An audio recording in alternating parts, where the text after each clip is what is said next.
बोल मारी अम्बे, बोल मारी अम्बे,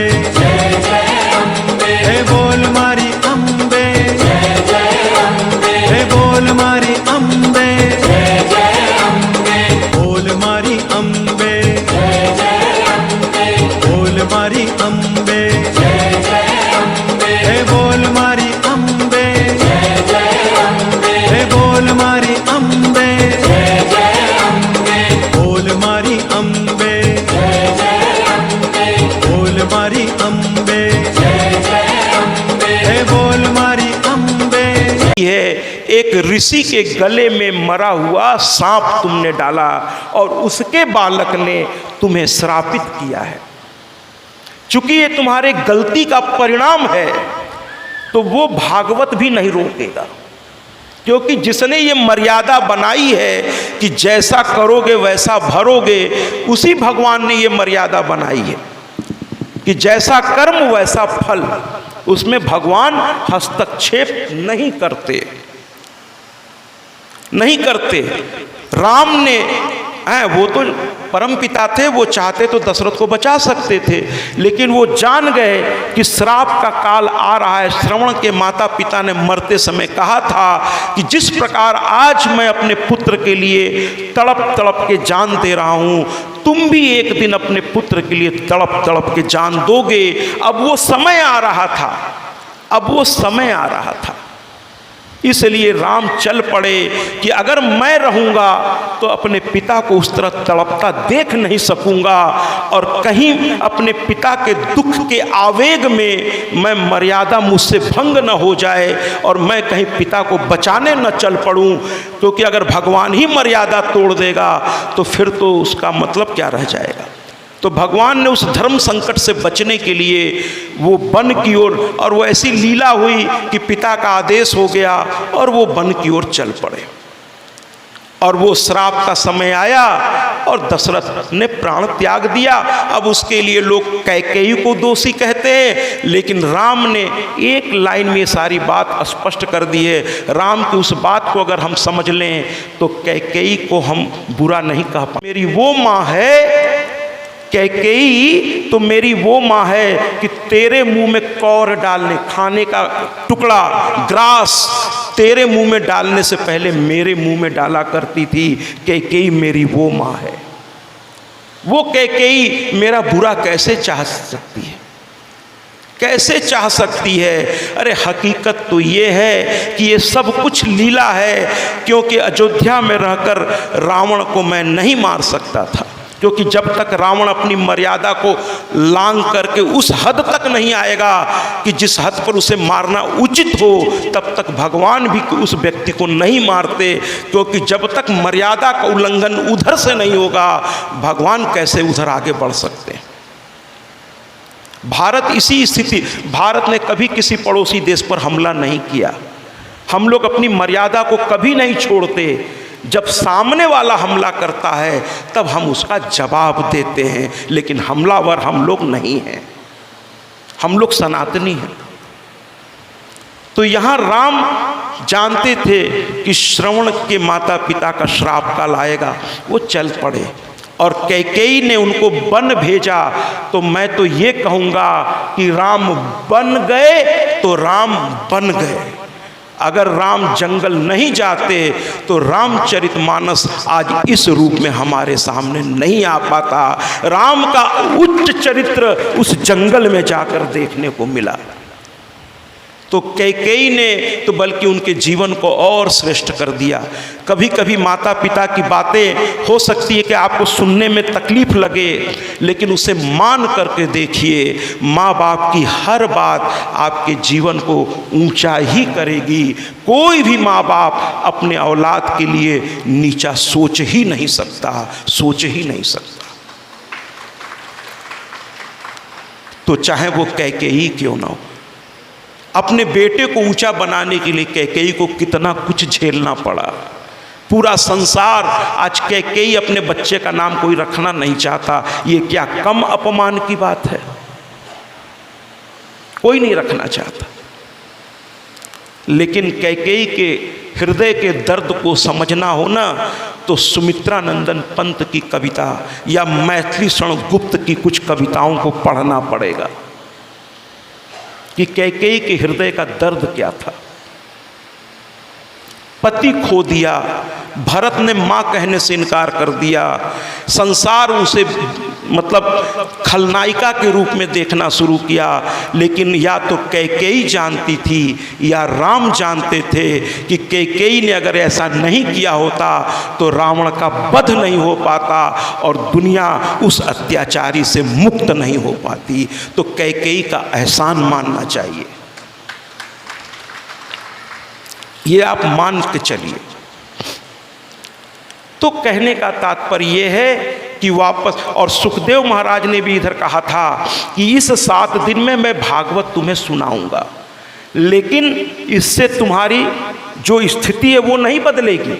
तो फिर परीक्षित ने कहा मुझे उसको बदलना भी नहीं है, मैं तो भागवत इसलिए सुनना चाहता हूँ कि जब मृत्यु आवे तो मुझे पता न चले, तब तक इस कथा के माध्यम से मैं भगवान में कुछ ऐसा खो जाऊं कि कब तक छकाया, कब काटा और कब मैं मर गया मुझे इसका पता न चले।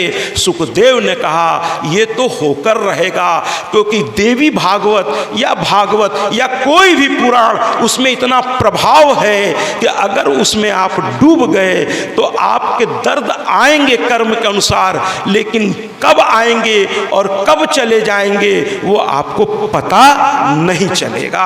यही अनुष्ठान का फल होगा, यानी उस दर्द को आप सहने की आप में ताकत आ जाएगी, और जब आपको सहना आ जाएगा तो दर्द आपको सता नहीं पाएगा, और वो बिना सताए निकल गया।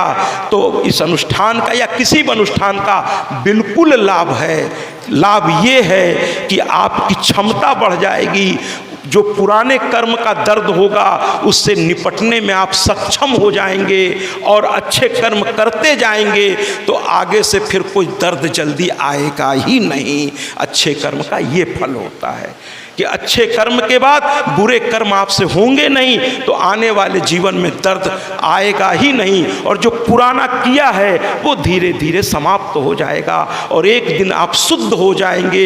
लगातार अच्छे काम करते करते एक दिन आप में शुद्धता आ जाएगी, फिर हर तरफ आप होंगे और आपका आनंद होगा, और वो आनंद कौन सा होगा? स्थिर आनंद होगा जिसको कोई छीन नहीं पाएगा। देवताओं की पूजा, लोगों की सहायता, अच्छे कर्म आपको वो आनंद देंगे जो जीवन में कभी फिर समाप्त नहीं होंगे। ये हमेशा याद रखिए। तो जरूर अनुष्ठान करिए, जरूर पूजा पाठ करिए, जरूर सारे काम अच्छे करिए जिससे पुराने पाप कट जाएं और नए आपसे होना बंद हो जाए। तो पुराना खत्म और नया कुछ गलत होगा नहीं, तो फिर क्यों आपको तकलीफ होगी महाराज, क्यों होगी तकलीफ? तो आइए कथाओं में चलते हैं। अयोध्या नरेश ध्रुव संधि ने यज्ञ रखा और श्रीमद् देवी भागवत महापुराण का पारायण किया। उनकी 2 पत्नियां थीं। उस जमाने में बहुपत्नी प्रथा थी। उस जमाने में विवाह भी कई तरीके के होते थे, कई तरीके के। लोग उसको बुरा भी नहीं मानते थे। उस विवाह के अपने अपने तरीके थे, कोई उसको बुरा नहीं मानता था। उस समय बहुपत्नी प्रथा थी, इसलिए हमारे ध्रुव संधि की 2 पत्नियां थीं। एक थी मनोरमा और एक थी क्या कहते हैं उनकी दूसरी पत्नी। और मनोरमा जो थी वो माँ की बहुत भक्त थी। तो जब देवी भागवत होता था तो मनोरमा बहुत ध्यान से सुनती थी, लेकिन जो दूसरी पत्नी थी उसका मन कथा में लगता ही नहीं था। वो बैठती थी राजा के डर के मारे, लेकिन कथा को ध्यान से सुनती नहीं थी। जबरदस्ती कोई काम आप किसी से करा नहीं सकते, है ना?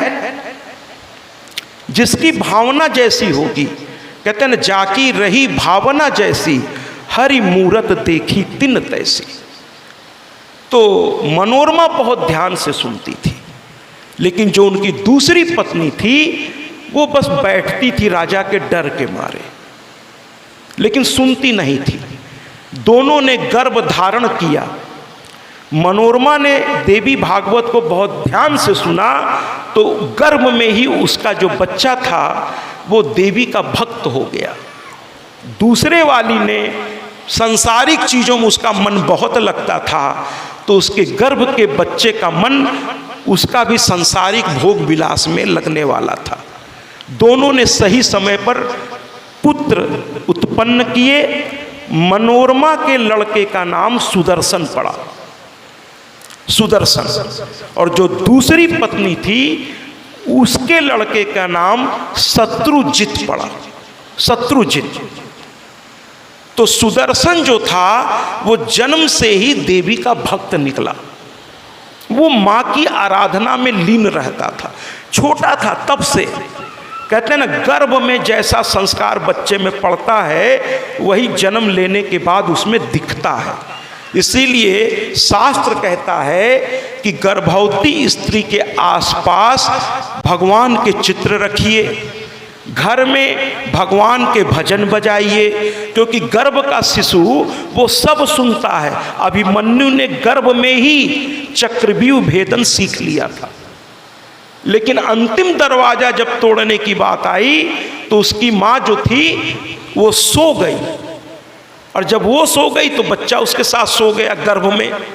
और अर्जुन ध्यान नहीं दिए, वो सुनाते चले गए, और आखिरी दरवाजा जब वो सुना रहे थे कि कैसे तोड़ा जाएगा तो माँ उसकी सो गई और अभिमन्यु सुन नहीं सका। इसीलिए आखिरी दरवाजे पे वो फंस गया और वो महाभारत के युद्ध में मारा गया। बाकी 8 दरवाजों में 7 उसने तोड़ दिया था। अकेला 17 साल का लड़का, अकेला 17 साल का लड़का, लेकिन 8वां दरवाजा वो नहीं तोड़ के निकल पाया और वो मारा गया। माँ की एक छोटी सी भूल, अगर वो जगी रह जाती तो 8वां 9वां कैसे तोड़ा जाता है वो बता रहा था अर्जुन, लेकिन माँ सो गई, बच्चा सुन नहीं पाया। तो आप ये मत समझिए गर्भ में। इसीलिए घर में मैंने कल भी निवेदन किया था, घर में मदिरा नहीं आनी चाहिए। अगर पिता धूम्रपान करेगा तो वो बच्चे से नहीं कह सकेगा कि तुम सिगरेट क्यों पीते हो। पहले खुद को रोकना होगा। जैसे एक सन्यासी के पास एक माँ गई, कही मेरा बच्चा गुड़ बहुत खाता है,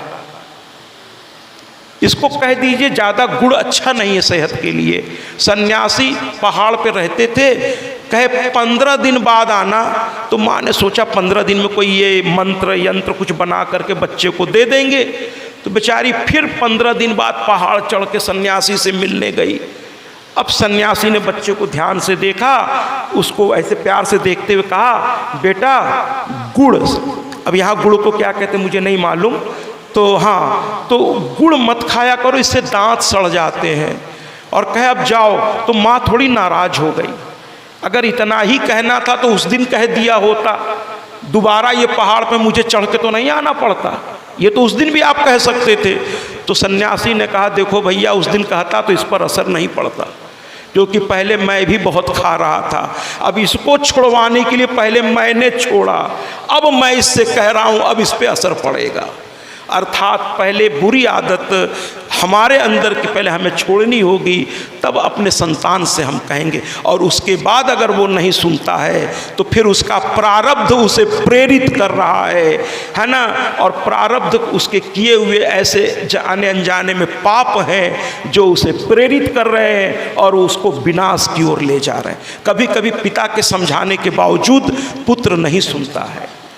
अगर नहीं सुन रहा है तो फिर प्रारब्ध उसे प्रेरित कर रहा है, ये उसका दोष नहीं है, प्रारब्ध उसे प्रेरित कर रहा है और उसे वो चीज़ भोगनी है, इसलिए वो उसी रास्ते पे जाना। बार बार रावण को कितने लोगों ने समझाया, कंस को कितने लोगों ने समझाया, नहीं सुना वो। अब उसको भी कुछ लोग महिमा मंडित करते हैं कि वो बड़ा ज्ञानी था, वो जानता था मुक्ति नहीं मिलेगी तो भगवान के हाथ मरेंगे तो मुक्ति मिलेगी। मैं इन बातों को नहीं मानता, मैं नहीं मानता, क्योंकि जो जानता है उसे रुकना आता है। लेकिन जो नहीं जानता वही रुक नहीं पाता। तो कहने का तात्पर्य, कौन व्यक्ति जानते हुए कुएं में कूदना चाहेगा? कोई नहीं चाहता। तो सुखदेव जी महाराज से वापस अपनी कथा में कि ध्रुव संधि ने किया और मनोरमा से सुदर्शन पैदा हुआ। और एक दिन ध्रुव संधि आखेट यानी शिकार करने जंगल में गए। उस जमाने में राजा लोग जाया करते थे अपने को चुस्त दुरुस्त रखने के लिए कि युद्ध में हम हारे ना, तो थोड़ा वो आखेट करने जाते थे। वो एक तरह की सैनिक एक्सरसाइज जो आजकल होती है, युद्ध हो या ना हो, युद्ध जैसा वातावरण बना के आज भी सैनिकों को अभ्यास कराया जाता है कि एकाएक युद्ध होगा और ये प्रैक्टिस में नहीं होंगे तो ये वहाँ मारे जाएंगे। तो चलता है, ट्रेनिंग चलती रहती बीच बीच में कि ये सुस्त न पड़ जाए। जैसा हम लोग कथा में कभी ताली कभी गीत, जिससे आप थोड़ा सुस्त न पड़ जाए, ऊर्जा बनी रहे। तो शिकार करने गए, वहाँ आज उनका पाला एक सिंह से पड़ गया। और उस जमाने में ये यंत्र से चलने वाले हथियार नहीं होते थे। उस जमाने में युद्ध ताकत से लड़ी जाती थी, ताकत से, बुद्धि से, शक्ति से। तो सिंह का सामना और नियम से होता था, एक के साथ एक ही लड़ेगा। तो राजा ने सारे सैनिकों को रोक दिया, कहे तुम लोगों में से कोई इसको नहीं मारेगा, ये युद्ध मेरे और इसके बीच होगा। तो राजा जो है, दोनों लड़ने लगे। राजा ने तलवार और खड्ग ले लिया, लेकिन सिंह ने, क्योंकि उस दिन राजा की मौत आई हुई थी, इसलिए राजा की चल नहीं पा रही थी। जब उठाया उन्होंने तो उसने एक झपट्टा मारा, इनका तलवार और खड्ग दोनों हाथ से छूट गया इसका, क्योंकि सिंह भी जंगल का राजा है महाराज। जब वो चलता है तो बाकी जंगल के पशु छुप जाते हैं, अकेला चलता है और चलने से पहले वो दहाड़ता है, और वो दहाड़ ये बताती है कि राजा महाराजा है ना, इस जंगल का राजा बाहर निकलने वाला है। बाकी सब जानवर छुप जाते हैं। और मज़ेदार आपको बात बताएं, सिंह अपने गुफा से जल्दी बाहर नहीं निकलता। राजा है ना, वो जल्दी नहीं निकलता, उसकी धर्म पत्नी यानी सिंहनी निकलती है। लेकिन जिस दिन सिंह निकलता है उस दिन जंगल में फिर हलचल मच जाती है, क्योंकि वो बहुत अलग ही तरह का होता है। तो कहने का तात्पर्य ये है कि हमारा ये राजा जंगल का चल पड़ा था और इधर से ये राजा भी हमारे चल पड़े थे। दोनों के बीच युद्ध हुआ और अंत में दोनों पंजे से पंजा लड़ा करके खड़े हो गए। सब देख रहे थे और राजा ने सिंह को उठाया, घुमाया कस के और जमीन पर पटक दिया। सिंह गुस्से से तिलमिला उठा और तिलमिलाहट के मारे सिंह ने अब की बार बहुत खतरनाक तरीका अपनाया, और वो जो है बहुत एक अलग तरीके से झपटा मारा और राजा संभाल नहीं सके और राजा गिर पड़े और सीने पर दूसरा पंजा मारकर उनका पूरा मांस और उनके अंदर का दिल, जिसको हम लोग कहते हैं, वो पूरा उसे निकाल के बाहर कर दिया। राजा वहीं पर मर गए, ध्रुव संधि मारे गए। सैनिक भाग करके अयोध्या गए, शोर होने लगा, महाराज मारे गए, महाराज मारे गए। चारों तरफ दुख ही दुख, मंत्री दौड़ पड़े। जब कोई बड़ा व्यक्ति के साथ कोई अनहोनी होती है तो उसके जितने भी कर्मचारी होते हैं सब दौड़ पड़ते हैं महाराज। तो सेनापति, महामंत्री, मंत्री, उस नगर के वरिष्ठ नागरिक सभी दौड़ पड़े जंगल की ओर, दौड़ पड़े, सभी जंगल की ओर दौड़ पड़े। कह रहे हमारे महाराज मारे गए, और जाकर के उस जंगल को चारों ओर से घेर लिया सैनिकों ने। सिंह को भी छोड़ा नहीं, सारे सैनिकों ने मिलकर सिंह को मार डाला। गुस्से में आ गए, मेरे महाराज को मार डाला तुमने। सबने मिलकर उसको मार डाला और सिंह भी मर गया, राजा भी मर गए, और राजा के शरीर को फिर लाया गया। फिर अंतिम संस्कार विधिवत तरीके से किया गया। उनका अंतिम संस्कार खत्म हुआ, और चूंकि ये कोई पारिवारिक मौत नहीं थी, जब एक राजा मरता है तो उस राज्य का सिंहासन खाली हो जाता है। ये केवल एक परिवार की मौत नहीं है कि दुख पड़ा है तो अब कुछ दिन लोग दुख में बैठे हुए हैं, कुछ नहीं हो पाएगा घर में, ऐसा देखिए नहीं होता। जो बहुत बड़े बिजनेसमैन होते हैं, जो बड़े बड़े उद्योगपति होते हैं, उनके यहाँ जो सबसे बड़ा है वो मरने से पहले ही अपने बच्चों को इतना कुछ सिखा देता है कि अगर वो मर जाए तो चीज़ें एकाएक बैठे न। क्योंकि अगर एक उद्योगपति बैठता है तो न जाने कितने की ज़िंदगी बर्बाद हो जाती, क्योंकि उसके इंडस्ट्री में हजारों लोगों की रोजी रोटी होती है।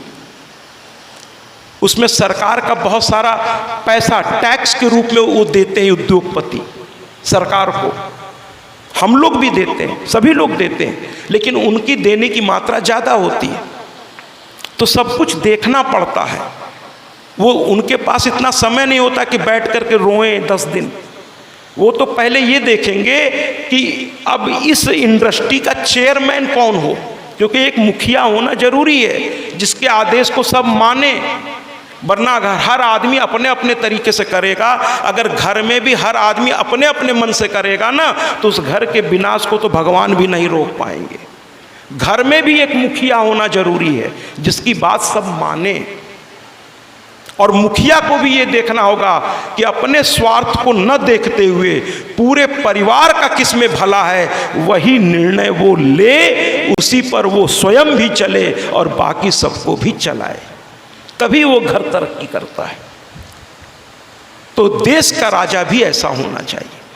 तो तुरंत जैसे चिता ठंडी हुई, तुरंत वशिष्ठ जी उस राज्य के जो राजगुरु थे, वहाँ के कुल गुरु थे वशिष्ठ, और वो वहाँ के पुरोहितों को इसलिए स्वीकार किया था क्योंकि उस राज्य में बहुत पहले भगवान का जन्म हो चुका था, और भगवान के दर्शन के लिए जो ब्रह्मा के पुत्र थे वशिष्ठ, उन्होंने उस राज्य का कुल पुरोहित बनना स्वीकार किया था। गुरु वशिष्ठ, उन्होंने बुलाई सभा कि भाई राज सिंहासन खाली होना अशुभ है, इसलिए तुरंत राज्य का नियुक्ति होनी चाहिए। और उन्होंने प्रस्ताव रखा कि अयोध्या की परंपरा है कि ज्येष्ठ पुत्र, यानी जो सबसे बड़ा लड़का है, पिता के बाद राजगद्दी उसे दी जाएगी, लेकिन अगर उसमें अयोग्यता है, शारीरिक रूप से वो समर्थ नहीं है, बौद्धिक रूप से वो समर्थ नहीं है, तो फिर दूसरे पुत्र की बारी आ सकती है। लेकिन लोगों ने कहा कि सुदर्शन में सारे गुण राजा होने के योग्य, क्योंकि वो भगवान का भक्त है, वो मर्यादित है, सबका सम्मान करना वो जानता है, भक्त कभी किसी का अपमान कर ही नहीं सकता। महाराज, जो अच्छे व्यक्ति होते हैं, जो समाज में सेवा करने निकलते हैं, काम वो बहुत बड़े बड़े करते हैं, काम वो बहुत बड़े बड़े करते हैं, लेकिन वो श्रेय खुद नहीं लेना पसंद करते। वो तो सब कहते हैं कि सब ईश्वर करा रहा, मैं कौन, मैं तो निमित्त मात्र हूं, मैं तो निमित्त मात्र हूं, सब करने वाला ईश्वर है। ठीक है कि नहीं? तो बहुत आप मिलिए, जो अच्छे कामों में रात दिन अपने, उनसे मिल के कहिए आप बहुत अच्छा काम कर रहे हैं, वो हाथ जोड़ देंगे, भैया मैं नहीं कर रहा हूँ, ये सब वो करा रहा है, वो करा रहा है। आप मिल के देखिए, इतने दिल के वो लोग सहज होते हैं, इतने सरल होते हैं, तभी तो इतने अच्छे विचार उनके मन में आते हैं। ईश्वर भी सबको सब काम के लिए नहीं चुनता, जो यहाँ से अच्छे होते हैं उनको ईश्वर भी बहुत पसंद करता है, फिर अपने काम में ऐसे लोगों को लगाता है। और ऐसे काम जो आदरणीय करते हों, जहाँ भी करते हों, वो समझ लीजिएगा, अगर वो पूरे निस्वार्थ भाव से उस काम में रात दिन अपने को लगा रखे हैं, तो समझ लीजिएगा कि ईश्वर का ये दूत है, ये कोई और नहीं, ईश्वर का दूत है। तालियों से स्वागत करिए ना।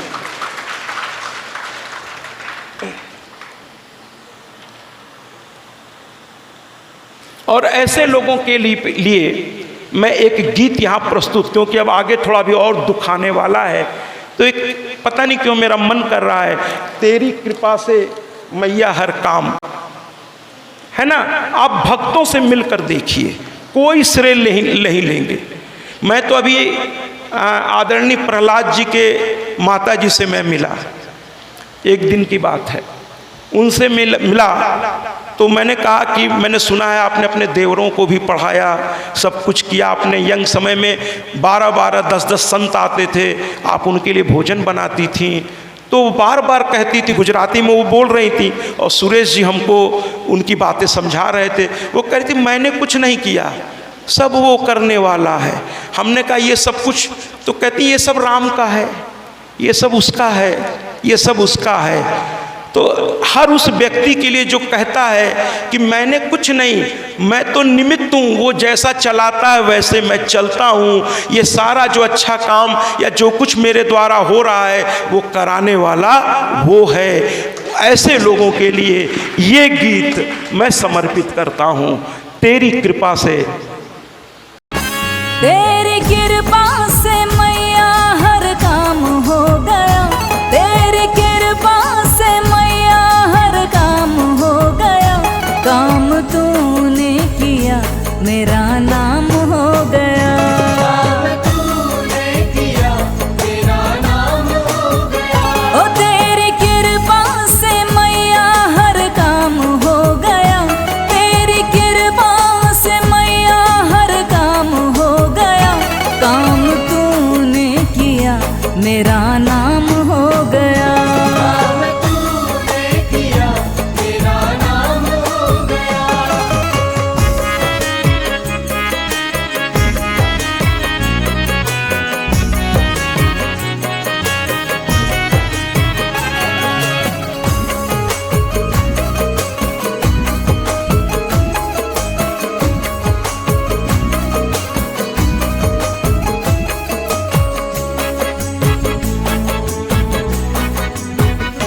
वक्त आते रहे वक्त जाते रहे, तन के जख्मों को हमको सताते रहे।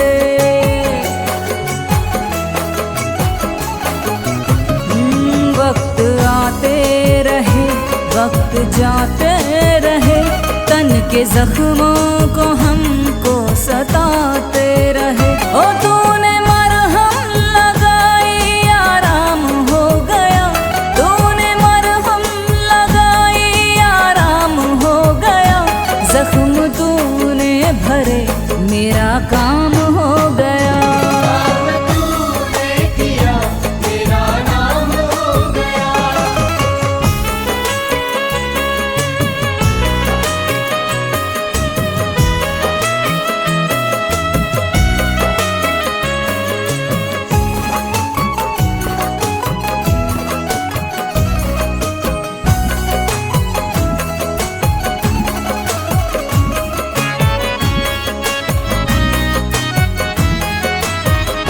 झोली भरती है तू, ध्यान रखती है तू, अपने भक्तों की चिंताएं हरती है तू।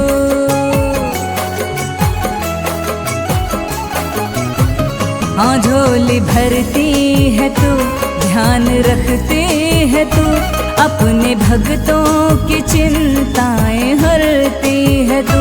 खुशियाँ तुमसे मिली सब खुशहाल हो गया, खुशियाँ तुमसे मिली सब खुशहाल हो गया, दर्द तूने हरे मेरा काम हो गया, तूने किया मेरा नाम हो गया।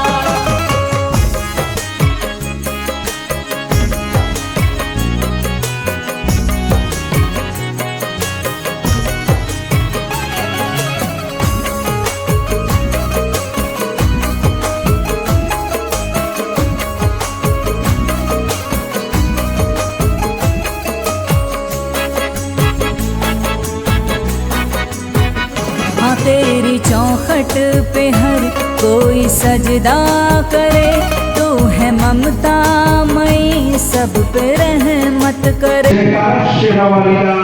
बोल साचे दरबार की। ये तो थोड़ा भावपूर्ण भी था। प्यारे प्यारे गीत जिसमें आप नृत्य भी कर सकेंगे। कुछ गरबा के पैरों को कदम देना शुरू किया और ये दृश्य मुझे छू गया कल। बहुत अच्छा लगा, बहुत अच्छा लगा, बहुत अच्छा लगा। ये भाव है आपके भाव को मेरा प्रणाम है। तो कुल मिलाकर के कथा को आगे बढ़ाते हैं। इस समय जरा दुख धीरे धीरे बढ़ेगा, धीरे धीरे दुख जो है बढ़ेगा और बढ़ते बढ़ते ऐसा होगा कि आपके आंखों में हो सकता है आंसू आने लगे। और जरा इन बच्चों को बैठा दें, इन बच्चों को जरा जो ये मैदान समझ के खेल रहे हैं, कोई कार्यकर्ता जरा इन्हें संभाल दें। तो तात्पर्य ये है कि ध्रुव संधि की मृत्यु के बाद वहाँ सभा बैठी और अभी वशिष्ठ ने कहा था कि बड़ा लड़का ही इसका गद्दी का हकदार है, हर तरह से योग्य है, सबको सम्मान देना जानता है, मर्यादित है और हर तरह से श्रेष्ठ है। और नियम भी कहता है कि ज्येष्ठ पुत्र ही अयोध्या की गद्दी पर बैठता है। राम को दिया गया लेकिन भरत को बाद में मिला, लेकिन भरत उस गद्दी पर कभी बैठे नहीं, कभी नहीं बैठे। राम की खड़ाऊं ला करके वहाँ रख दी और स्वयं एक आश्रम में कहे जब तक मेरा भाई अयोध्या में प्रवेश नहीं करेगा अब मैं भी अयोध्या में प्रवेश नहीं करूँगा।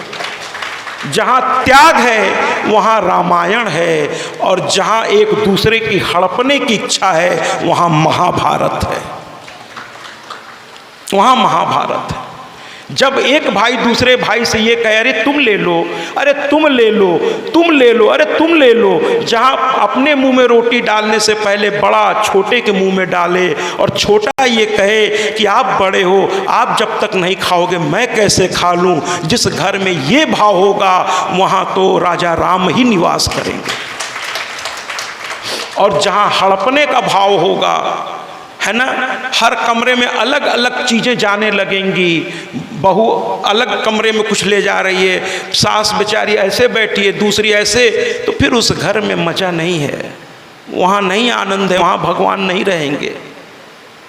तो यहाँ अभी ये मंत्रणा चल ही रही थी कि युधाजित नाम का एक राजा आ गया। और युधाजित कौन था? वो जो दूसरी पत्नी थी उसका पिता था युधाजित। और उसने आते ही तलवार निकाल दिया। कुछ लोग बात बिगाड़ने में बड़े माहिर, वो बात ही ऐसी बोलेंगे कि सामने वाले से लड़ाई हो जाना पक्का है। माने जहाँ युद्ध नहीं होना है वहाँ भी युद्ध करा देंगे। कुछ लोग बोलते ही ऐसे हैं। जैसे एक सज्जन एक बार ट्रेन में मिले तो मैंने उनसे कहा कि एसी में थोड़ी ठंडक ज़्यादा थी, तो मैंने कहा बहुत ज़्यादा ठंड है, तो मैंने कहा इसको रिक्वेस्ट करके टेक्निकल थोड़ा कम करवा दें। तो वो उनका तरीका देखिए, बड़ा तरीका उनका हमको प्यारा लगा। वो कह लगा कम करा दो।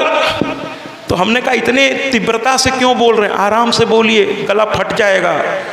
तो कहते हैं नहीं मेरा गला नहीं फटेगा, मैं उतना ज़ोर से नहीं बोल रहा हूँ जितना वो ज़ोर से। तो उनके बगल में एक साथी थे, वो मुस्कुरा के बोले महाराज जी आप परेशान न होइए, ये इसी तरह बोलते हैं, इनकी आदत ही ऐसी है। इनसे आप पूछे पानी पियोगे तो ये इसी तरह जवाब देंगे, पिला दो अगर पिलाना हो तो। ये ऐसे ही है। तो हमने कहा कि ये आखिरी बार कब हंसे थे, आपको याद है? कहें इनको खुद नहीं याद है कि कब आखिरी बार यहाँ से थे। अब क्या करिएगा, ऐसे लोग होते हैं। तो युधाजित ने आते ही तलवार खींच ली और कुछ नहीं देख रहे कि सामने गुरु वशिष्ठ बैठे हैं। कहता क्या है, मैं कुछ नहीं जानता, मेरा नाती यानी शत्रुजित उसको राजा बनाओ, उसको राजा बनाओ। ये सुदर्शन क्या राजा बनेगा, ये तो दिन भर भक्ति में डूबा रहता है, ये राजा क्या बनेगा। अरे राजा को युद्ध आना चाहिए।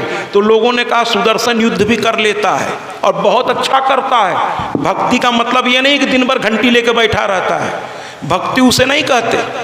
ये सब कुछ करता है लेकिन ये कर्म को धर्म से जोड़कर चलता है। लेकिन तुम्हारा नाती शत्रुजित कर्म करता है लेकिन धर्म को नहीं मानता, उसकी माँ भी नहीं मानती, तो ऐसे व्यक्ति के हाथ में अयोध्या का राज्य नहीं दिया जा सकता। जो दूसरों को सम्मान न दे सके, जो दूसरों से प्यार के दो शब्द नहीं बोल सके, वो कोई बड़ा पद संभाल ही नहीं सकेगा, संभाल नहीं सकेगा। तो हुआ कि फिर क्या होगा, सबने एक स्वर से कहा सुदर्शन ही राजा बनेगा। अच्छे लोग का साथ सारी दुनिया देती है, कहे सुदर्शन राजा बनेगा। तो युधाजित ने अपनी सेना को ललकार दिया, दुष्ट था, कहे अगर ये नहीं राजा बनेंगे तो फिर कोई राजा नहीं बनेगा, अब यहाँ युद्ध होगा। पहली बार अयोध्या में सिंहासन के लिए युद्ध हुआ है, पहली और आखिरी बार। उसके पहले कभी अयोध्या में इस तरह की बात नहीं आई, उसके बाद भी कभी नहीं आई, लेकिन पहली बार दोनों ओर से तलवारें निकल पड़ी, कुछ सुदर्शन के लिए और शत्रुजित के लिए तो उसका नाना ही काफ़ी था। पूरा वो परिवार ही, वो हिस्सा ही पूरा अलग तरह का था। उसकी नाना, उसकी माँ, उसके सभी लोग गलत ही दिशा में थे। बस कुछ नहीं, हमारा लड़का ही राजा बनेगा। और भयंकर युद्ध, लाडली बिटिया है, वो आपके कलेजे का टुकड़ा है, उसको आपसे कोई छीन कभी जिंदगी में नहीं सकता। वो आपकी थी, आपकी है और आपकी ही रहेगी, ये याद रखिए आप। तो फिर आप कहेंगे कन्यादान का मतलब फिर क्या है? कन्यादान का मतलब क्या है ये भी समझ लीजिए आज। ऐसे आप सभी विद्वान हैं, हो सकता है आप पहले से जानते हो, बहुत अच्छी बात अगर आप जानते हैं तो, कि शास्त्र क्या कहता है कि कन्यादान का मतलब कन्या का दान नहीं होता। कन्यादान का मतलब कन्या का दान नहीं होता। मैं दोबारा कह रहा हूं, कन्या का दान नहीं होता। कन्यादान का मतलब गोत्र का दान होता है, यानी कन्या अपने पिता का गोत्र छोड़कर अपने ससुराल के गोत्र में प्रवेश करती है, इसको कन्यादान कहते हैं महाराज। कन्या का दान नहीं हुआ, गोत्र दान कर दिया आपने। जैसे कोई लड़की विवाह से पहले, जैसे हमारे यूपी की मैं बात करूं, अगर वो मिश्रा है, वो गोत्र से कोई और गोत्र की है और पांडे से उसका विवाह हो गया, तो वो मिश्रा से पांडे हो गई, लेकिन वो अपने पिता की बिटिया थी, बिटिया है और बिटिया रहेगी। ये अधिकार कोई उससे नहीं छीन सकता। कोई कन्यादान माने गोत्र बदल गया। अब आज से उसका कुल धर्म उसके ससुराल के कुल धर्म से जुड़ गया। ससुर बोल मारी अम्बे।